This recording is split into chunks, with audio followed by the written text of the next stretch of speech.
My name is James Williams Jr. This is Kung Fu Havoc number 2. So I deleted 2 videos that I was going to post. One was about how bad my day has been, and the other one was me starting to generate some martial art jargon. Alright? So I deleted them because I misspoke a lot, and I could have used them as blooper reels, but then I didn't really want that contradictory of the things that I said to come back to bite me in the ass later, which they probably will anyway.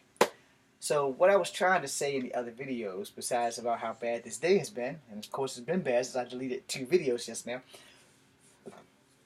when you decide to take a martial art, there's a saying that the younger you start, the better your profoundness and your love and your ability and your skills will be. I started martial arts at 7. Sadly, I fought in the streets as a child when I was 6. This was not a choice. This is one of those do it by force or do it by course situations, and that was that. Now, if you watch my other videos that I've been posting, because one when I'm in my orange tank top from last night, it's uploading now. You'll probably see it between now and Wednesday. But the problem with the human body is that we are all in different shapes and sizes. And I say this lovingly, that not all bodies are made for Kung Fu, Wushu, and a lot of the Chinese martial arts. Some are more made for the Japanese, the Thai, the Filipino, the Polynesian, the Samoan, the Korean martial arts. Alright? A lot of more of these martial arts were built for people who have more upper body strength. Same thing with BJJ, as I normally get that wrong. For those who normally see me saying BBJ or BJJ or whatever the hell it is that I always get wrong, for those who understand the purposes of Brazilian Jiu-Jitsu is a lot of locking, grappling, and pulling. And basically what that is you take some judo that was from Japan and mix it with some Brazilian pull you on the ground, beat the fuck out you shit. Alright? And here's the thing on that. If your body size is big, it won't hurt you to learn a softer martial art, but I advise you to learn a harder martial art. Let me break that down for you for those who don't understand what the hell that means. Alright, so you have well over 10,000 styles of martial arts because you have people who learn a style and then they Bruce Lee the shit out of it, which means they cut out the forms, they cut out the brick breaking, they cut out the block breaking and all this other stuff, which if I ever had a dojo, that shit would not be allowed in my dojo because the only thing that it proves is that you have strength. Alright? But most martial art teachers, the real ones, will always tell you that true strength comes from within and technique is taught. And you have to be taught the technique so that you can teach the technique to others. But your technique won't be the technique that you were taught. Your technique will become your technique to teach someone else. And their technique will switch to become something that works better for them. Because this is the essence of martial arts. I can never be what my teachers were to me. Okay? My Taekwondo teacher, Mr. Ennis, who committed seppuku, I will never be him. I can either surpass him or I can level up with him, but I can never be him. You understand what I'm saying? And in his school, we did a lot of katas. We did a lot of forms. And I was his worst student. I kid you not. I was his worst Taekwondo student. I was his worst Naharate student until Freestyle Friday. Now, in Freestyle Friday, with the exception of the one student whose name starts with an S, I sparred everybody but that one guy. Because I knew when he kicked the other kid in the face and busted his nose, that if he kicked me in the face, I'd have to kill him. And yeah, he had a black belt after studying for 2 years, where I had been fighting in the streets, plus studying, plus doing martial arts since I was 7 years old, and fighting in the streets since I was 12. And before I got to his dojo, the shit that I had been taught had been working. And the shit that I learned from the Green Beret when I worked at Kegler's had been working. The shit that I learned from my uncles who were also in the military had been working. And if it ain't broken, don't try to fix it. So on Freestyle Fridays, I could do enough Taekwondo in a fight. I couldn't do Taekwondo kata to earn a belt to save my life. Alright? And here's that thing about belts. A lot of people believe that if you have a black belt, you are the be all of all badasses and the dominating force in a dojo. Now, for all medicinal ranking purposes and for school clarification and all that other shit, yeah, you are. But here's real life. If a punk ass bitch like me can beat a black belt, then you probably shouldn't be wearing that black belt. Alright? Because I can't break a brick, I can't break a board, and I would never do that because I have attempted them and I've wound up doing this number. Now, most of the martial arts that I've taken has been formlessness, without katas, without the ice cream scoop, without the tosan and the tungu and all the other stuff. When I took Taekwondo, it was the first time I ever learned about forms in a martial art. Alright? Now, all the other martial arts I've learned in a dojo for 3 years when I was 7 till I was 10, but we didn't do forms. We did punching and we did kicking. And we were taught, this is where you punch, this is where you kick. We wasn't taught, breaking the snake here and then strike. We were taught, if you go snake, you strike in here. If you going mantis, you strike in here, because those two fingers are specially designed to right up in there. In the belly, you punch here. Then when I started learning Kung Fu, it was don't close your fist till impact, and make sure that your wrist snaps on impact. Now, the thing about that is, if you haven't been taught by someone who's Chinese and can really teach you what you're supposed to feel while you're doing that, you're going to run into a few issues. I ran into a few issues of not being able to stop and close my fist. So, to compensate from that, I just keep my damn fist closed. Boom. Now, I do practice when I'm practicing, if you watch slowly, see, when I practice that. But when I'm going to get busy, I'm going to fight, I'm going to keep my shit shifting. Alright? So I'm not going to do that in a real fight. I'm just going to have my hands ready, But I'm not going to have my hands tightly clenched. Just enough so that I know it's a fist.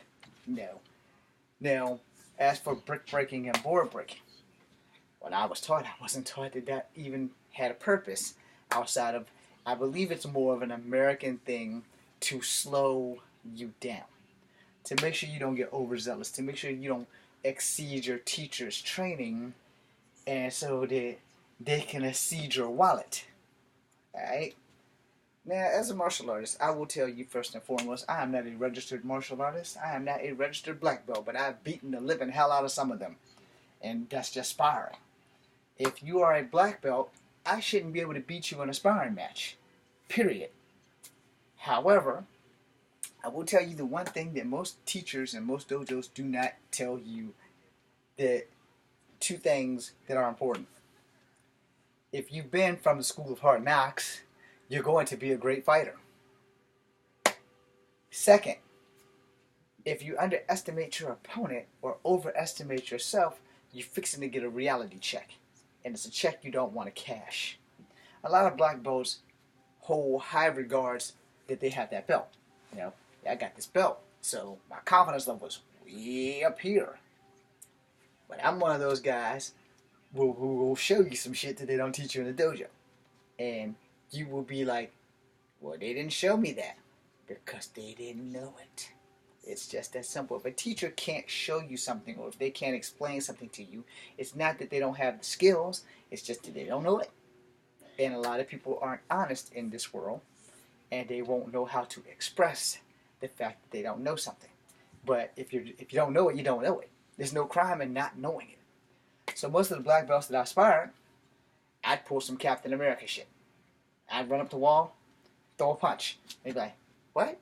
Just for the record, for all you guys who don't know, the Superman punch is actually a Captain America punch. It's not Superman. It was a Captain America punch. The only reason it's called Superman punch because Ryan Stantz, who utilized it, and Roman Reigns, who utilized it, probably didn't know that Captain America did it first. And Ryan Stantz, the Marine who did it first, was probably more of a superhero fan for the DC comics than the Marvel comics. But it was initially a Captain America punch. Because Captain America was the first one to run and do a flying punch and a kick at the same time, not Superman. Superman flies, and he usually uses both hands, not just one. Cap uses one, a punch and a kick at the same time for two opponents. Why do I know this? Because I've done that also. And there's people in my house that knows very well that that Captain America punch really does work. And one person specifically, I toe tapped her and she flew. Anyway, that not being here or there, your belts are only important in the dojo. Now, I'm going to piss off a lot of black people and a lot of martial artists and a lot of Asian people with that saying, but it is 1,000% the truth. When you are in that dojo, that black belt has meaning. When you are in the streets, I don't give a damn how big, how bad, what school you come from, that black belt has no meanings. If anything, that black belt, and you're wearing it proudly, if you're in a dojo and you come outside and fight me outside, and you're wearing that black belt, that's just a weapon for me. The trick is, I have to get it off of you to use it on you. And these are the things that are, again, about to piss off a bunch of martial artists. These are the things that people don't let you know. Because either they don't know it, wasn't taught it, or they just didn't try it. When I learned the tree technique, I first saw it in Gymkata. Then I started getting books on martial arts and seeing the pictures and stuff, and then I started utilizing it by actually going out and trying it. I had a friend of mine, his name is DH, and him and I would spar in the backyards of the projects, and then there was gravity. I had the downhill advantage. So, I'm sure you're all thinking the downhill advantage. What about the high ground advantage? High ground and low ground works for those who are skillful. Alright? If you're not skillful and you don't know how body mechanics work or how gravity works, then high ground, low ground mean nothing. So me and DH was sparring in the back, and I did the tree technique because I had seen Gymkata like 90 fucking times. And I didn't think it would work until I actually learned how to make it work. So there are things from TV that you can learn and it will work. But you have to be willing to try it, and you have to practice at it until you're damn good at it. And so I taught it to people because I know that it works. Because I've used it on friends, on families, and a couple of people who I've pissed off. Anyway, so DH went to go for a kick. And I sidestepped. And the pole was right there. So he didn't kick the pole because he saw the pole, but he couldn't get around the pole. And then finally he went to go for a kick. And I'm downhill, he's uphill, which I'm already shorter than as it was. He went to go for a kick, and I snatched his leg past the pole, and he slides down the hill. So then he comes back up the hill, and now I'm on the downhill, I'm on the uphill, and he has the downhill advantage. But the reason why it didn't work on him is because I know this technique. And I figured if he thinks I'm going to kick him, I'm not. So I'm going to fake a kick on the left and come up with the right, which wouldn't matter if he's on the downhill or not because he has to watch both sides of the pole plus my body. That being said, he couldn't get me to fall down the hill. Henceforth, I could get him to fall down the hill because instead of kicking high towards his face, I kicked low. And that way when he went to go block, I went to the other side of the pole and kicked low again, sending him back down the hill. Alright? And the thing with that is, you have to actually know the technique. And knowing a technique in fighting is really more important than any belt that you earn. Any belt. You have to know the technique. You have to try the technique. You have to practice. You have to learn the technique. And you have to make sure that not only will it work for you, but how to stop it from working against you. Alright? And this is why you need to be well-rounded. And this is also why I also said your body shape and size will determine the martial art that works best for you. I'm 5'3", so a lot of Chinese martial arts work a lot of size because most of them that I have studied were made for girls.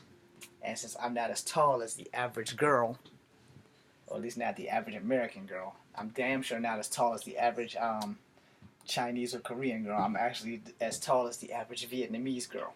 So being that I'm only 5'3", my style might be a little bit gayish or feminish or whatever's not offensive, but my shit works, which is what matters. As long as it works, you have to be able to utilize it, and make damn sure that what you're doing works out.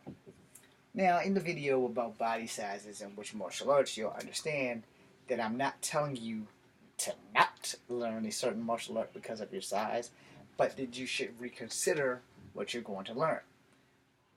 I speak about longer people. That means you're taller, and why certain kung fu styles won't work for you, because most of kung fu, if you watch any of the kung fu movies, if you watch anybody who actually knows kung fu, they'll tell you kung fu is mostly close quartered combat. If you're 6'3", you have a lot of body that you have to maneuver yourself into to be able to use it. And if you can't use it and I can get around you, then it's done you no good. Brazilian Jiu-Jitsu is close quarters combat. Now that's one where your body size really doesn't matter. It's the same thing as Judo. That's one where your body size doesn't matter, because in Judo, you're not using your own stuff. You're using their momentum to throw them around. In Brazilian Jiu-Jitsu, you're just trying to establish dominance. So, you side mount, triangle choke, those kind of things. And those things will work out great, especially if you're a bigger person fighting someone smaller who can't outmaneuver you weight-wise. But if they can slide away from your grips or whatever, then you have a problem. So the thing about all that is that you need to know what your body is capable of. And you need to know the skills that your body can possess. And you need to understand that all martial arts are optional, but only some of them work better for certain body types, which is what the whole set of videos were about. My stomach is really hurting, so I will see you guys tomorrow. Be seeing ya.